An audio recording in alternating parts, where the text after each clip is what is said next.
Sa labas ng korte, nilapitan siya ni Lucio.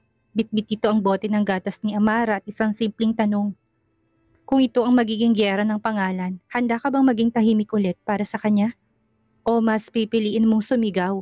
Hanggang dulo, tumingin si Lira sa anak, pinasuso ito sa kanyang bisig at marahang ngumiti. Hindi na ako para sa katahimikan dahil minsan ang pagiging ina ay ang pagiging boses ng batang wala pang tinig.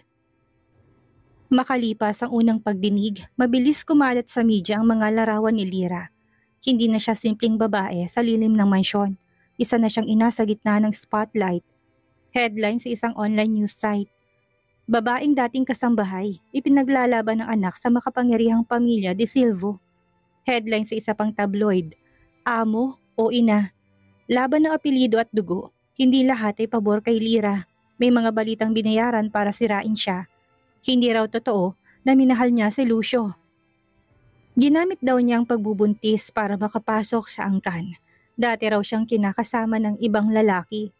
Isang vlog pa nga ang naglabas ng interview sa isang babaeng nagpakilalang dating kapitbahay ni Lira. Ambisyosa yan si Lira. Bago pa man magtrabaho sa Maynila, sinasabi na niyang gusto niyang magkaanak sa mayaman. Si Lira ay hindi nagsalita. Hindi siya naglabas ng pahayag, ngunit isang araw, isang mamahayag ang dumalaw sa kanila sa Batangas. Hindi para mag-exploit kundi para makinig. Miss Mendez, bakit hindi ka sumasagot sa lahat ng binabato sa'yo? Tahimik si Lira. Tumingin siya sa anak niyang si Amara na noon ay natutulog sa kanyang dibdib. Kasi kapag sinagot ko sila, baka pati itong katahimikan ng anak ko madungisan. At kung may isang bagay akong kaya pa ring protektahan, ito yon. Hindi silang dapat kong ipagtanggol ang sarili ko sa harap kung hindi siya. Samantala sa Maynila, nakatanggap si Lucio ng imbitasyon para sa isang televised interview. Straight Talk with Attorney Belmonte. Live, prime time at ang unang tanong, totoo bang anak mo ang dinadala at pinalaki ni Lira Mendez? At kung oo, bakit ngayon mo lang siya pinaglaban? Si Lucio hindi isang taong sanay sa media, pero sa oras na yon hindi siya CEO. Isa siyang ama. Oo, anak ko si Amara at kung ang tanong ay bakit? Ngayon ko lang siya ipinaglaban, sagot ko dahil ngayon lang ako naging buo. Anong ibig mo sabihin? Tanong ng host. Mula pagkabata, tinuro sa amin kung sinong dapat mahalin, kung sinong dapat isama, kung sinong karapat-dapat sa pangalan namin. Pero ngayon ko lang naintindihan na ang tunay na pangalan ay hindi nasa papel. Nasa taong pinipili mong ipaglaban araw-araw. Kahit na masira ka sa mata ng mundo. Pagkatapos ng interview, nagtrending ang hashtag na Ina, hindi kabit. Ama, hindi tahimik. Hashtag, Amara ang pangalan. Ngunit sa dilim ng isang conference room, naroon ang matriarka ng pamilya de Silvo, ang ina ni Lucio. Tahimik siyang umiinom ng tsaa habang pinapanood ang interview. Sige Lucio, bulong niya. Paglaruan mo ang kamera pero sa susunod na hearing, batas ang kalaban niyo at ang batas hindi marunong maawa sa taong walang apelyidong may halaga. Ang ikalawang pagdinig ay mas mabigat. Sa labas pa lang ng korte, siksikan na ang media. May mga bitbit na placards ang iba. Hindi mo kailangang mayaman para maging mabuting ina. Pagmamahal, hindi pera ang pundasyon ng tahanan. Sa loob ng korte ay puno ng abogado, pero mas puno ng tensyon. Sa pagkakataong ito, si Lucio nang uupo sa witness stand. Abogado ng De Silvo. Mr. De Silvo, kinikilala niyo po bang kayo ang ama ng batang si Amara? Lucio, opo, at hindi lang sa salita, pati sa dokumento, nilagdaan ko ng birth certificate. At ginawa niyo po ito ng labag sa kagustuhan ng inyong pamilya at board of directors? Ginagawa ko to para sa anak ko, hindi sa negosyo, hindi sa pangalan. Sunod na tinawag si Lira. Tahimik siyang naglakad. Ang mga mata ng mga De Silvo ay halos dumuro sa kanya. Pero wala siyang iniwasan. Miss Mendez, ani ng abogado ng kalaban. Kayo po ba ay financially capable na magtaguyod ng isang bata? Hindi po ako mayaman, sagot ni Lira. Pero ang gatas po niya hindi po nauubos. Ang lampi niya hindi nauulit ng suot na marumi. At ang gabi, hindi po siya natutulog na umiiyak na mag-isa. Pero wala kayong sapat na savings, insurance o sariling bahay. Git na abogado. Tama po, pero hindi rin ako umalis. Hindi ko rin siya iniwan at hindi ko siya ginamit para magkaroon ng pangalan. Ang gusto ko lang pong kilalanin siyang may karapatang mahalin ng buo, hindi itinatago. Nagtingin na ng mga tao. Ang huwes ay tahimik pero ang mata nito'y tila tinatablan. Habang tumatagal ang pagdinig, naging malinaw ang laban. Ang isang sistema na nagsasabi na may hierarchy, ang karapatan batay sa yaman, kontra isang inang nagsasabing pantay-pantay tayong lahat kapag puso ang pinairal. Pagkatapos ng hearing, habang palabas si Lyra, may isang matandang babae na lumapit sa kanya. Hindi niya kilala, nakaitim, marangal ang tindig. Ikaw ba si Lyra? Opo. Ako ang lola ni Lucio, nanigas siya. Ngayon lang niya nakita ang tunay na ugat ng apelyido. Pinapanood ko kayo sa media, akala ko isa kang ambisyosang babae. Pero ngayon narinig kita sa loob ng korte. Mas inang ka kaysa sa marami sa apelyidong ito. Tumango ito, saka bumaling. Ang batas ay batas. Pero minsan kahit ang batas natututo mula sa mga naninindigan. Sa malayo habang hawak ni Lyra si Amara, maririnig ang boses niya sa kanyang isipan. Kapag lumaki ka anak, gusto kong malaman mong may panahong binaliwala ako ng batas.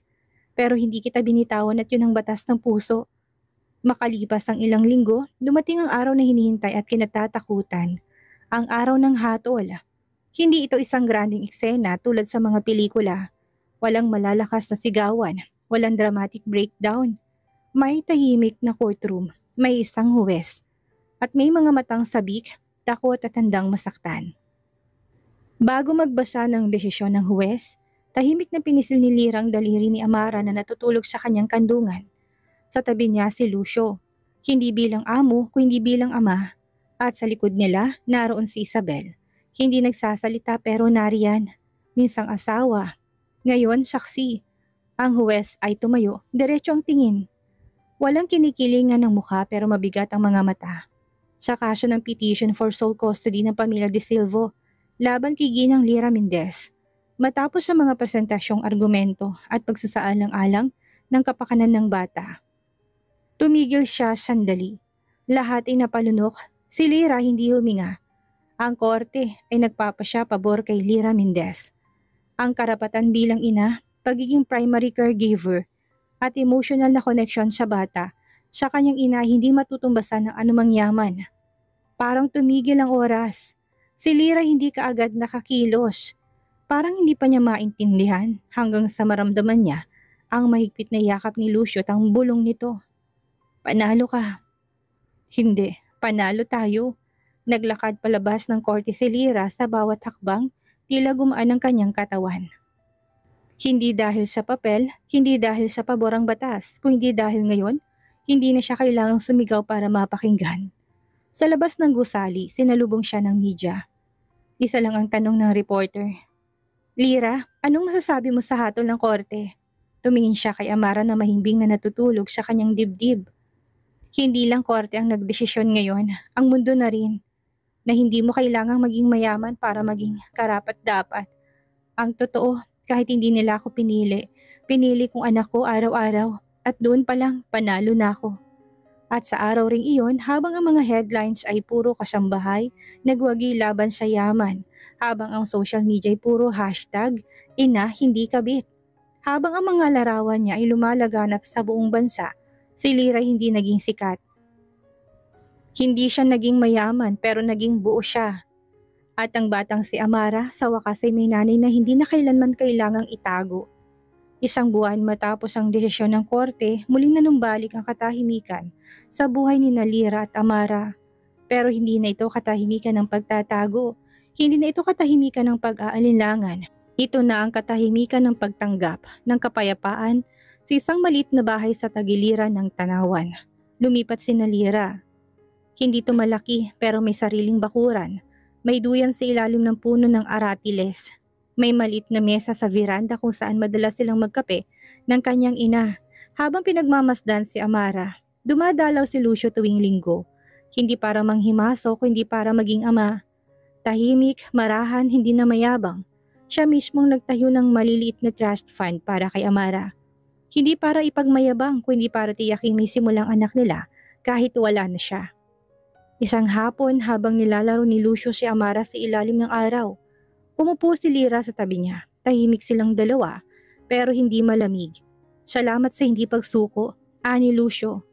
Hindi ako para sumuko, sagot ni Lira. Wala akong luho sa buhay, pero mula nung sinabi kong mahal kong batang to, wala nang pwedeng kumontra doon, kahit na ikaw. Nagkatawanan sila, sa wakas kaya na nilang tumawa ng hindi may masakit sa ilalim. Sa gabi habang natutulog si Amara sa gitna nilang dalawa, sa isang banig ay naramdaman ni Lira ang kamay ni Lucio na marahang humawak sa kanyang mga daliri. Lira, pwede ba ako maging bahagi ng tahanan ninyo? Hindi bilang amo, hindi bilang panauhin ko, hindi bilang ikaw at ako. Bilang magulang? Hindi sumagot si Lira agad. Tumingin siya kay Amara sa liwanag ng ilaw ng buwan na sumisilip sa bintana. Lucio, simula pa lang may bahay na tayo pero ngayon lang ako handang tawagin tong tahanan. At sa gabi ring iyon, sa kauna-unahang pagkakataon, natulog silang tatlo sa isang banig. Hindi dahil sa obligasyon, hindi dahil sa kasunduan, o hindi dahil sa piniling pagmamahalan. Hindi perpekto, hindi ordinaryo, pero totoo. Lumipas ang 3 buwan, ang katahimikan sa probinsya ay napalitan muli ng ingay ng syudad. Pero ngayon, hindi na nakakatakot ang pagbabalik ni Lira. Buhat si Amara habang nakasakay sa bus papuntang Maynila. Nasa tabi nila si Lucio. Hindi na formal, kundi nakangiti. Nakabagpak lang, walang alalay, walang sekretaryo. Wala na ring amo. Kasabay na tensyon sa pagitan nila. Pagdating nila sa lungsod, hindi sa mansyon ng De Silvo, dumiretso ang sasakyan. Sa halip, tumigil sila sa isang simple pero disenteng apartment sa Quezon City. 3 silid, may malawak na sala, may maliit na study area para kay Amara balang araw. Bahay natin to, ani Lucio. Hindi sa pamilya ko, hindi sa kontrata. Tayo ang nag-ipon para dito. Napangiti si Lira. Simple ang ngiti pero may lungkot din sa dulo. Parang panaginip, no? Dati-rate palihim lang ako umiiyak sa likod ng kusina. Ngayon nakaharap ako sa lamesa bilang may pangalan na. Kinabukasan bumisita si Isabel, hindi para guluhin kundi para bumati. Nakasuot na simple pero elegante, walang alahas, wala ring bitbit. Ang dala lang niya ay ang sarili. Wala akong balak manggulo, wala rin akong galit kung papayagan mo lang. Gusto kong makita si Amara, sandali lang. Tahimik si Lira, tumango. Paglapit ni Isabel, hindi niya kaagad alam kung paano harapin ang bata. Dahan-dahan siyang lumuhod. Hello, Amara. Ngumiti si Amara, walang alinlangan. Inabot ng laruan niya kay Isabel, saka siya yumakap. Hindi niya alam kung sinong bisita pero ramdam niyang ligtas siya. Dahan-dahang binuhat ni Isabel ang bata. Mahigpit pero magaan, may ngiti sa kanyang labi, pero may luhang lumulundo sa mata. Hindi ko kailangang tawagin kang apo at hindi mo kailangan tawagin ako kung sino. Pero kung sakaling darating ang araw na tanungin mo kung may babaeng minahal ka mula sa apelyido ng ama mo, sana maalala mong kahit minsan may isang babaeng hindi ng ako. Hindi naghangad pero umibig pa rin ng tahimik. Tahimik ang silid, nasa pinto lang si Lira, pinagmamasdan ng eksena. Walang selos, walang inggit, tanging respeto. Matapos ang ilang minuto, dahan-dahang ibinalik ni Isabel si Amara sa sahig. Tumayo siya, tumango kay Lira. Hindi na ako babalik, pero salamat sa ilang minuto. Hindi para sa akin, kundi para sa bata. Salamat, sagot ni Lira. Paglabas niya ng pinto, hindi na siya lumingon. Hindi sa kanyang puso, bitbit niyang isang uri ng pagpapalaya sa sarili. Sa nakaraan at sa pag-ibig na hindi niya kailanman ipinaglaban, pero hindi niya rin tinakasan. Sa mga sumunod na araw nagsimula ng home-based livelihood si Lira. Paggawa ng organic baby products, tela, oil, sabon, ang pangalan ng maliit ng negosyo, Amara Made. Gawa ng kamay, alaga ng ina. Mabilis tong nakilala online lalo na't may pangalan na siyang inang pinanood ng buong bansa na lumalaban sa sistema. Samantala, makikitang natutulog si Amara sa sofa. Si Lucio'y nasa gilid, nagsusulat sa laptop. Si Lira nasa kusina, nagtitimpla ng gatas. Nakangiting totoo. Babe, tawag ni Lucio. Anong pakiramdam mo ngayon? Simple lang, sagot ni Lira. Masarap ang pakiramdam na katabi ko sa pagtulog ang anak ko. At ang lalaki hindi kailanman ang agaw sa akin, kung hindi tumabi at tumindig sa tabi ko. Maaliwalas ang umagang yun. Si Lyra ay nag-aayos ng mga order sa maliit niyang negosyo habang si Lucio ay nagpapaligo kay Amara. Tahimik, payapa, parang sa wakas, regular na pamilya na sila. Ngunit isang tawag mula sa abogado ni Lucio ang biglang sumira sa ritmo ng araw. Sir, tungkol po sa trust fund ni Amara. May clause po doon na hindi niyo nilagyan ng final signature pero pinirmahan ng board ng De Silvo nung araw na isinampa ang kaso laban kay Miss Mendez. Anong ibig sabihin yan? Tanong ni Lucio, agad nag-alalang tumayo mula sa sala. May kondisyon po na kapag ang batay lumagpas ng edad 7 at hindi kinalala ng board bilang moral representative ng pangalan ng angkan, maaring bawiin ng pondo kasamang legal protection nito. Nagdilim ang mukha ni Lucio, hindi niya ito pinayagan, hindi niya ito nilagdaan. Pero ngayon, napasama to sa dokumento ng trust fund ng anak niya. Gamit ang pangalan niya. Hindi agad sinabi to ni Lucio kay Lyra. Hindi dahil sa panlilin lang, kundi sa takot. Kapag nalaman niya, baka isipin niyang pinaglalaroan kulit ang tiwala niya. Pero gaya ng dati, hindi natutulog ang lihim. Kinagabihan habang nagliligpit si Lyra ng mga folder, napansin niyang nakaipit na kopya ng trust fund documents sa isang envelope at ang isang pahina na may pirma ng board ng De Silvo. Ngunit hindi kay Lucio, agad siyang lumapit sa lalaki. Tahimik, walang sigawan. Kailan mo planong sabihin? Lyra, alam mo pagkatapos ng lahat, ang pinakaayaw kong nararamdaman, yung hindi ako kasama sa pagdedesisyon para sa anak ko. Tahimik si Lucio, napaupo siya sa tabi nito. Hinawakan ang kanyang kamay. Hindi ko to nilagdaan at hindi ko alam na pinasok nila yan habang abala tayo sa kaso. Pero ngayon na nakita mo na, itatama ko ito. Sa korte, sa papel, o kahit saan pa man. Kasama ka. Isang linggo ang lumipas, nagharap sa bagong pandinig si Lucio at ang abogado niya. Hindi para ipaglaban ang karapatan niya bilang ama, kung hindi para ibasura ang clause na isinalpak ng pamilyang minsang pinaniwalaan niya. Tumistigo si Lucio laban sa sarili niyang board. Ang pangalan na hindi sandata para kontrolin ng batang walang kamuwang-muwang. Ang apelyido kapag ginamit para gawing tanikala, hindi yan karangalan. Yan ay kasinungalingan at yan ang lalabanan ko. Matapos ang ilang linggong proseso, inilabas ng korte ang pinal na desisyon. Binasura ang kondisyon. Ang trust fund ay ilalagay sa ilalim ng joint custody ni Lyra at Lucio at hindi pwedeng galawin ng sino man sa pamilya De Silvo. Pag-uwi nila sa bahay, tahimik si Lyra. Si Amara hindi na sa pagtulog. Niyakap siya ni Lucio mula sa likod. Babe, may tiwala ka pa rin ba sa akin? Wala na akong tiwala sa papel, Lucio. Pero sa ginagawa mo araw-araw, nandun ang paniniwala ko. At habang pinipili mo kami, kahit walang perpektong record, buo yun sa akin. At sa gabing yun, sa gitna ng lahat na napagdaanan, ang yakap nila hindi para takasan ng mundo, kung hindi para harapin ang susunod na kabanata ng magkasama. Lumipas ang mga buwan. Sa panlabas, ayos na ang lahat. May bahay sila, may negosyo, may oras para kay Amara, ngunit sa loob ni Lyra, may kumikiskis pa ring tanong. Hindi galit, hindi takot, kundi isang malalim na pagsusuri sa sarili. Hanggang kailan ako magiging kasama? Kailan ako magiging pantay? Isang gabi habang pinapatulog niya si Amara, biglang nagtanong ang bata. Mama, bakit po si Papa ibang apelyido? Napahinto si Lyra, isang inosenteng tanong, pero alam niyang ito ang simula ng mga tanong na darating pa habang lumalaki ang anak niya. Dahil galing siya sa ibang pamilya, anak, sagot ni Lyra, mahinahon. Pero ang mahalaga, kahit na anong apelyido, tayo ang pamilya mo. Kinabukasan, kinausap ni Lyra si Lucio habang naghahanda to sa pag-alis para sa isang board meeting. Lucio, naiintindihan ko na hindi mo rin gustong apelyidong dala mo minsan. Pero gusto kong itanong kapag dumating ang araw na tinanong tayo ni Amara kung bakit iba pa rin ang mundo sa paligid natin. Handa ka bang ipaglaban yon kahit na wala ka ng apelyidong may pagmamalaki? Tumigil si Lucio sa pagsusot ng kanyang relo. Tumingin siya kay Lyra. Walang ngiti, walang drama. Oo, kung ang kapalit nun ay panatag ang katabi ko tuwing gabi. Kung ang kapalit nun ay hindi kailanman mararamdaman ni Amara na kailangan niyang ipagpaumanhin kung sino ang mama niya. Sa sumunod na mga araw, isang usapan ang binuo nilang dalawa. Legal change of name. Hindi para magtago, hindi para umiwas, kundi para piliin apelyido na hindi inuutos.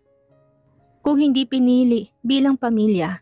Isang umaga sa harap ng civil registry, Pumirma si Lucio sa isang dokumento. Binago ang kanyang middle name, isinunod sa kanyang anak, at sinulat ang kanyang buong pangalan bilang Lucio Mendez de Silva. Mendez ang apelyido ni Lyra, de Silva ang pangalang hindi niya tinalikuran. Pero ngayon ay hindi na lang angkan kundi bahagi ng sariling desisyon na bumuo ng bago. Paglabas nila ng munisipyo, hawak-hawak ni Lucio ang kamay ni Lyra at ang kabilang kamay ay hawak ni Amara. Simula ngayon, ani Lucio, wala nang amo, wala nang tago. Pamilya na tayo, buong buo kahit na kaninong apelyido pa yan manggagaling. At sa gitna ng kalsada, habang sumisikat ang araw, ay may 3 taong naglalakad. Hindi perpekto, hindi sikat, pero buo. At sa puso ni Lyra, isang bagay ang klaro. Hindi ko kailangan ng palakpak ng mundo kasi natagpuan ko na ang pamilya kong hindi kailanman kailangang ipaglaban sa loob ng hukuman muli. Nakarating sa 3 kaarawan ni Amara. Ngunit sa taong ito, hindi simpleng handaan lang ang naghihintay. Isang munting seremonyang inihanda ni Lyra at Lucio. Seremonya ng apelyido, seremonya ng pangalan.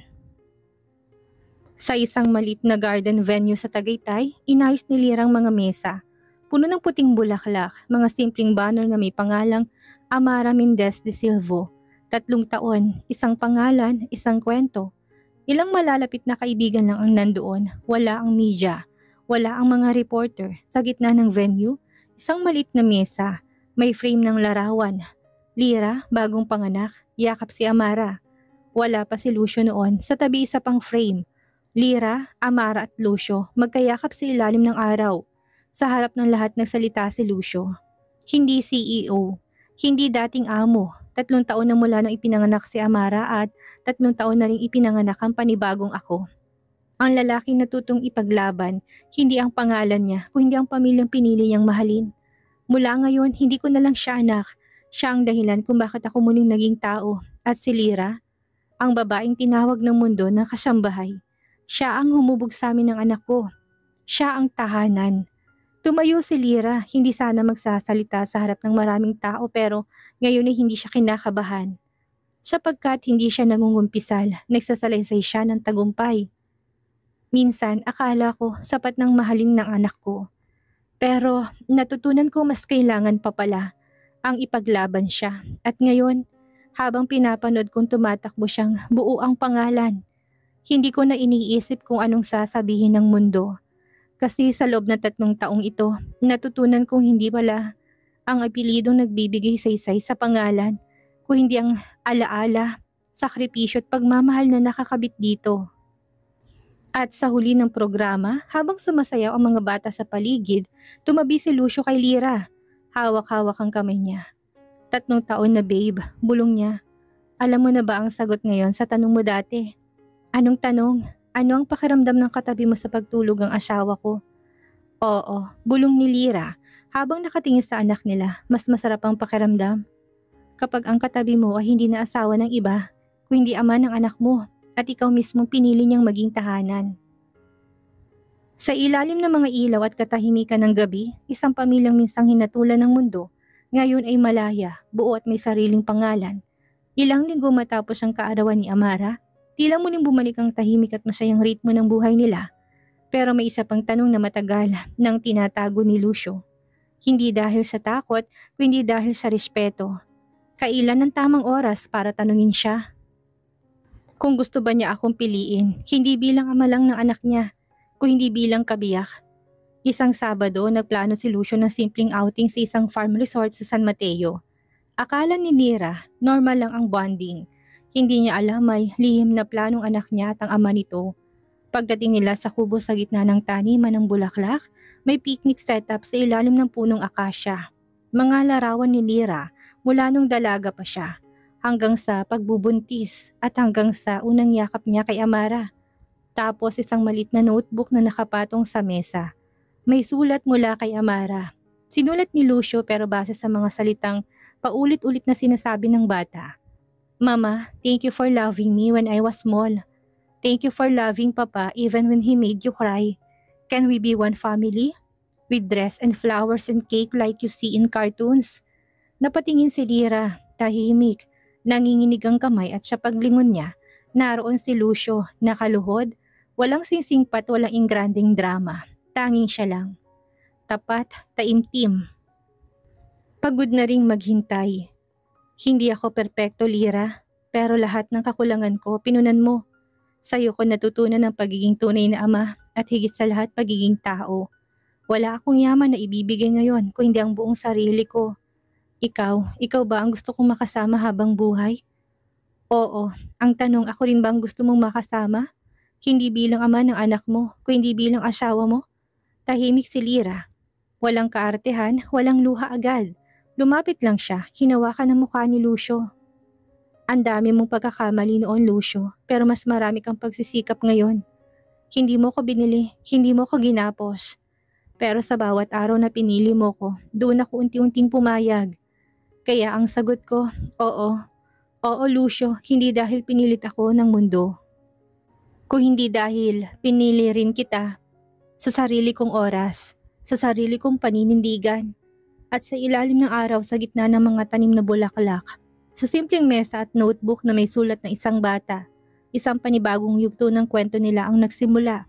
Hindi na bilang kasambahay at amo, hindi na bilang dalawang taong nagkamali, kung hindi bilang dalawang puso na pumili at nagpatawad. Hindi ingrande ang kasal, walang mamahaling hotel, walang designer gown, walang fireworks. Pero ang araw ng kasal ni Lira at Lucio ay isa sa mga pinakamatibay na patunay na ang tunay na pagmamahala hindi kailanman nasusukat sa presyo ng venue, kung hindi sa tibay ng pangakong binitawan kahit na wala pang sinuman sa paligid. Ang simbahan ay isang maliit na kapilya sa Batangas, kung saan bininyagan si Amara.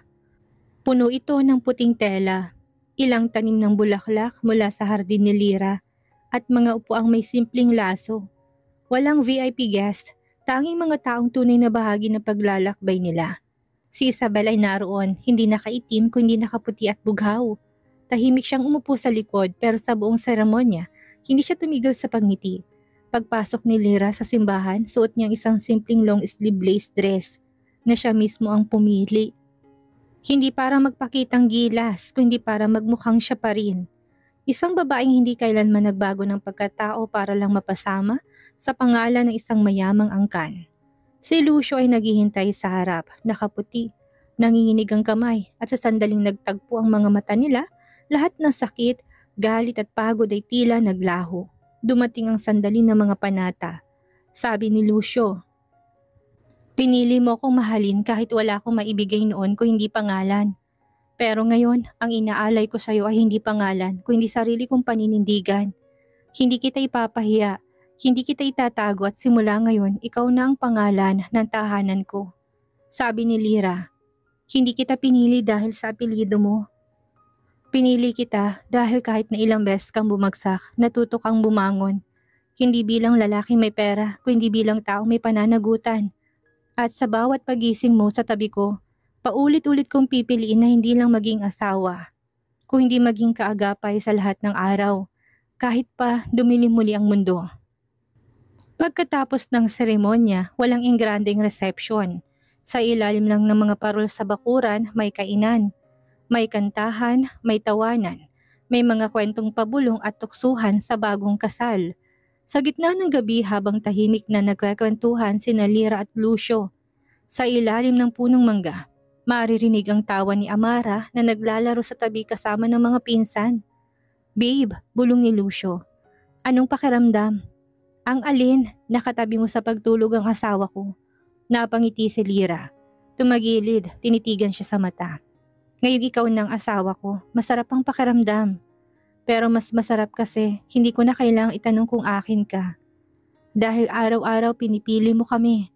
At sa gabing iyon, habang tahimik ang mundo, isang pamilya ang natulog sa ilalim ng iisang bubong. Walang lihim, walang kahapon na hindi napatawad, walang bukas na kinatatakutan, kung hindi may panibagong simula. Ng isang kasal na hindi itinulak ng luho, kung hindi itinulak ng tunay na pagmamahalan.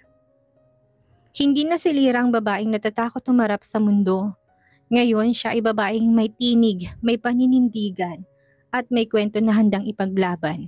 Sa pagpasok niya sa isang event para sa mga kababaihan sa Maynila, naramdaman niya ang kakaibang tingin, hindi ng pangungutya, kung hindi respeto. Sa gitna ng kanyang talumpati, hawak ang mikropono, sinabi ni Lyra, "Hindi mo kailangang maging mayaman para maging karapat-dapat. Hindi mo kailangang sundin ang inaasahan ng iba para mahalin ang sarili mo. Ang tunay na halaga ng isang babae hindi nasusukat sa apelyido, posisyon o yaman, kung hindi sa tibay ng kanyang puso't lakas ng kanyang paninindigan." Nagpalakpakan ng mga dumalo. Sa bawat palakpak parang nabuwag ang mga tanong at pangamba na matagal nang bumabalot sa kanya. Pagkatapos ng programa, nilapitan siya ng isang dalaga. "Salamat po sa pagbabahagi niyo, Ginang. Sa kwento niyo, nakita kong pag-asa para sa sarili ko." At sa gabi habang naglalakad pa uwi si Lyra ay napaisip. Hindi pa tapos ang laban, pero ngayon ay may lakas akong harapin ang mundo bilang hindi lang kasambahay kundi bilang isang babae na may kwento, may dangal at may pamilya. Muling sumikat ang araw para kay Lyra at sa kanyang pamilya. Ang maliit na negosyo ni Lyra, Amara Made, ay lumalago. Ngunit higit pa dito, siya ngayon ay isang inspirasyon. Isang araw, habang abala sa paggawa ng mga produkto, may dumating na imbitasyon para kay Lyra. Isang talk sa isang university tungkol sa empowerment ng mga kababaihan. Bagamat kinakabahan, tinanggap niya ito. Sa harap ng mga estudyante, nilatag niya ang kwento ng pakikibaka, tagumpay at pag-ibig. "Ang buhay ko ay patunay na hindi hadlang ang kahirapan o ang status mo para mangarap. Ang mahalaga ay ang puso mong hindi sumusukot ng mga taong handang sumuporta."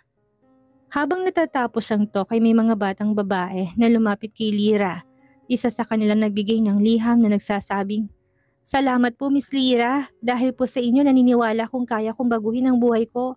Sa bahay nagkwekwentuhan sila Lucio habang pinapanood si Amara na naglalaro. "Lyra, nakita mo na ba? Hindi na lang tayo nakatago sa dilim. Nagtatayo tayo ng liwanag." Ngumiti si Lyra. "Oo, Lucio, at habang may liwanag, may pag-asa, at sa piling mo't ni Amara, kayang-kaya kong abutin ang pangarap." Hindi nagtagal, isang araw ay dumating ang balita na may bagong problema sa negosyo ni Lyra. Isang malaking kumpanya ang nagreklamo sa kanilang produkto. Sinasabing nilabag nilang ilang patent. Nangamba si Lyra. Hindi niya alam kung paano haharapin ang ganyang klaseng problema. Ngunit sa tabi niya, naroon si Lucio. Matatag, handang sumuporta. "Hindi tayo magpapadala, babe. Alam ko malinis ang puso at produkto natin. Harapin natin ito ng magkasama." Nagsimula silang maghanap ng abogado, nag-research at nagplano ng hakbang. Sa kabila ng pagsubok, lalong naging matatag ang kanilang samahan. Hindi lang dahil sa negosyo, kundi dahil sa tiwala at pagmamahalan. Matapos ang ilang buwang laban sa legal na issue, lumabas ang hatol na pabor kina Lyra at Lucio. Napatunayan nilang lihitimo at malinis ang Amara Made. Hindi lang negosyo ang nanalo kundi ang pamilya. Ang pag-ibig na hindi tinanggal ng unos. Ang tiwalang nilinang sa bawat araw na magkasama sila. Sa isang munting selebrasyon sa kanilang bahay, niyakap ni Lyra si Lucio at si Amara.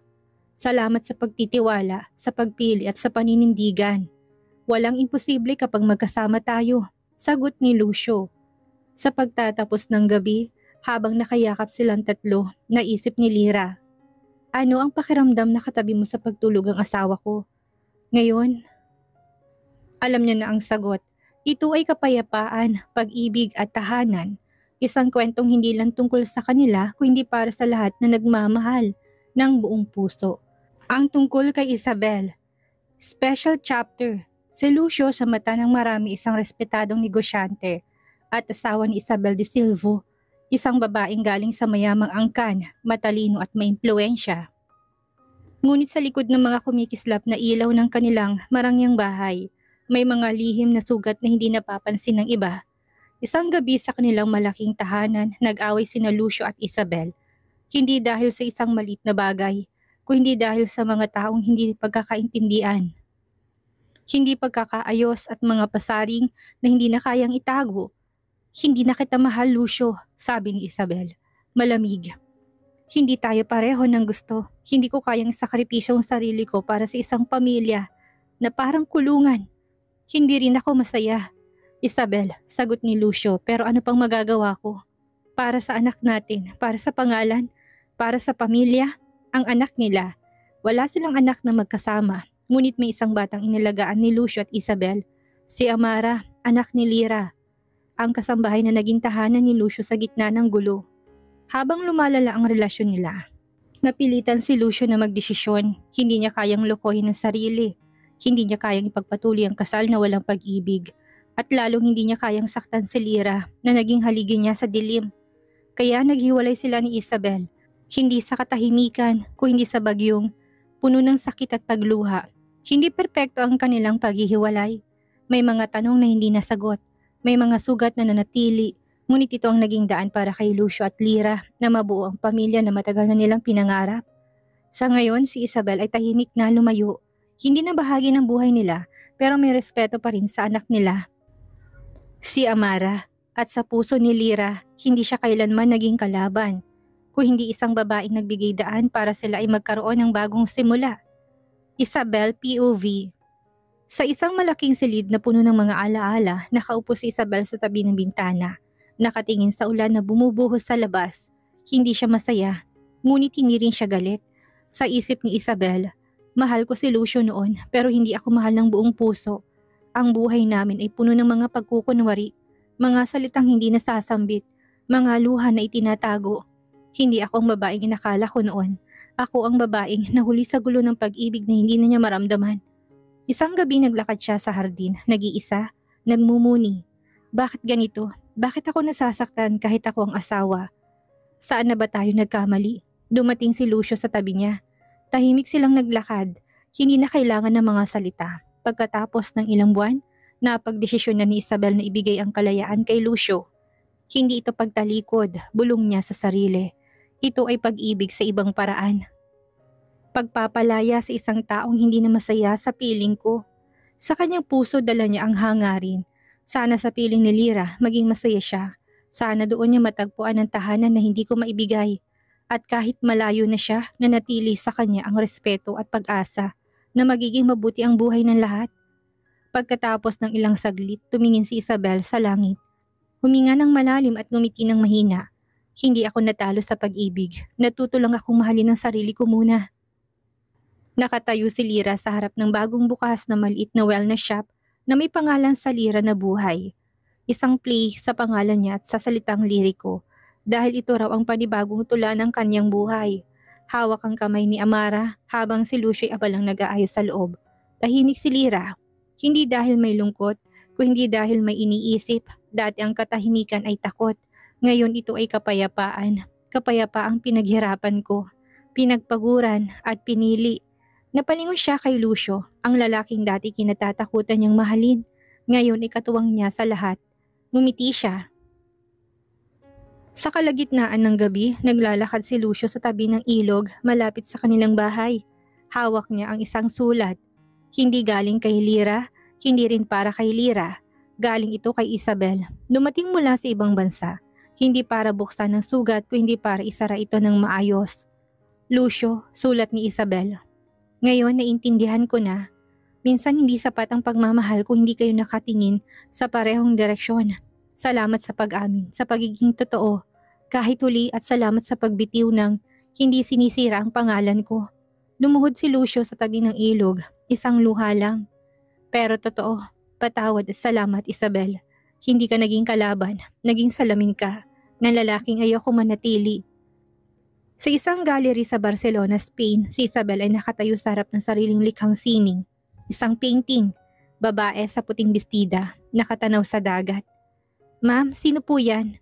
Ako, sagot niya, noong araw na tinanggap kong hindi lahat ng mahal mo ay para sa'yo.